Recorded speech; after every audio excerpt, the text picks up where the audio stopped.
மாநகர மக்களுடைய பொது போக்குவரத்தை மேலும் எளிமைப்படுத்தக்கூடிய வகையிலும் அனைத்து இடங்களிலும் ரயில் சேவையை கொண்டு வரக்கூடிய வகையிலும் கடந்த 1985ஆம் ஆண்டு பறக்கும் ரயில் சேவையை அறிமுகம் செய்வதற்கு திட்டமிடப்பட்டு அதற்கான பணிகள் என்பது மேற்கொள்ளப்பட்டிருந்தது. குறிப்பா 3 கட்டங்களாக பணிகள் என்பது மேற்கொள்ளப்பட்டிருந்தது. சென்னை கடற்கரையிலிருந்து மயிலாப்பூர் வரைக்கும் 9 கிலோமீட்டர் தொலைவிற்கும், இதன் பிறகாக மயிலாப்பூரிலிருந்து வேளச்சேரி வரைக்கும் 2வது கட்டமாகவும் என 2 பணிகள் என்பது நிறைவு பெற்று தற்போது மக்கள் பயன்பாட்டில் இந்த பறக்கும் ரயில் சேவை என்பது இருந்து வருகிறது. 3வதாக மேலும் ஒரு திட்டம் என்பது மேற்கொள்ளப்பட்டிருந்தது. அந்த திட்டம் தான் வேளச்சேரியில் இருந்து பரங்கிமலை வரை இணைக்கக்கூடிய அந்த பறக்கும் ரயில் சேவை. இந்த திட்டப்பணிகளை பொறுத்தமட்டில் கடந்த 12 ஆண்டுகளுக்கு மேலாக தற்போது முழுமை பெறாத ஒரு சூழலே இருக்கிறது. இந்த ரயில் திட்டம் எப்போது பயன்பாட்டுக்கு வரும் என்ற ஒரு கேள்வி பொதுமக்கள் மத்தியில தொடர்ச்சியா எழுந்துகிட்டு இருக்குது.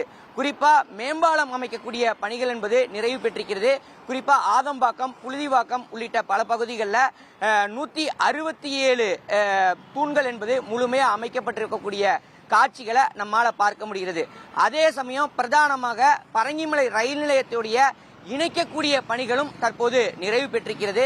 மேம்பால பணிகள் நிறைவு பெற்றுவிட்டாலும் கூட தற்போது இன்னும் இந்த தண்டவாளம் அமைக்கக்கூடிய பணிகள், சிக்னல் அமைக்கக்கூடிய பணிகள் உள்ளிட்ட பல பணிகள் இன்னுமே முடியாத ஒரு சூழல்ல இந்த பணிகள் மேலும் காலதாமதமாகக்கூடிய ஒரு சூழல் என்பது இருந்து வருகிறது.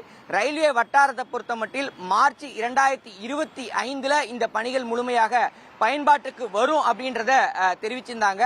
இந்த சூழல தான் இந்த திட்டப்பணிகள் முடிவு பெறுவதற்கே குறைந்தது ஜூன் மாதம் ஆகலாம் எனவும் தகவல்கள் வெளியாகி இருக்கிறது. தற்போது வரை 80% பணிகள் மட்டுமே நிறைவு பெற்றிருக்கிறது. மீதம் இருக்கக்கூடிய 20% பணிகளை ரயில்வே நிர்வாகம் தொடர்ச்சியாக முன்னெடுத்து வரக்கூடிய காட்சிகளை பார்க்க முடிகிறது. குறிப்பா இந்த திட்டத்தை 2008 துவக்கும் போது பார்த்தோம் என்றால் சுமார் 5 கிலோமீட்டர் தொலைவுக்கு இந்த பணிகளை மேற்கொண்டு 2013க்குள்ளாக இத்திட்டத்தை முழுமைப்படுத்துவதற்கு திட்டமிடப்பட்டிருந்தது. ஆனால் 12 ஆண்டு காலம் ஆகிவிட்டது. சுமார் 450 கோடிக்கு திட்ட மதிப்பு என்பது இருந்த ஒரு சூழல தற்போது 750 கோடிக்கு மேல் தற்போது திட்ட மதிப்பு என்பது உயர்ந்துவிட்ட ஒரு சூழலையும் பார்க்க முடிகிறது. எனவே இனி வரும் நாட்களில் விரைந்து இந்த பணிகளை மேற்கொண்டு இந்த திட்டத்தை உடனடியாக நிறைவு பெற்று பொதுமக்கள் பயன்பாட்டு கொண்டு வர வேண்டும் என்பது இப்பகுதி மக்களுடைய கோரிக்கையா இருந்து வருகிறது. இத்திட்டம் நிறைவு பெறக்கூடிய பட்சத்தில் மயிலாப்பூர், வேளச்சேரி உள்ளிட்ட தென்சென்னையோட சுற்றுவட்டார பகுதி மக்கள் எளிமையாக இந்த ரயில் மூலம் பயணித்து பரங்கிமலையிலிருந்து தாம்பரம் செல்வதற்கு ஒரு வசதி வாய்ப்பாக இருக்கும் என எதிர்பார்க்கப்படுகிறது.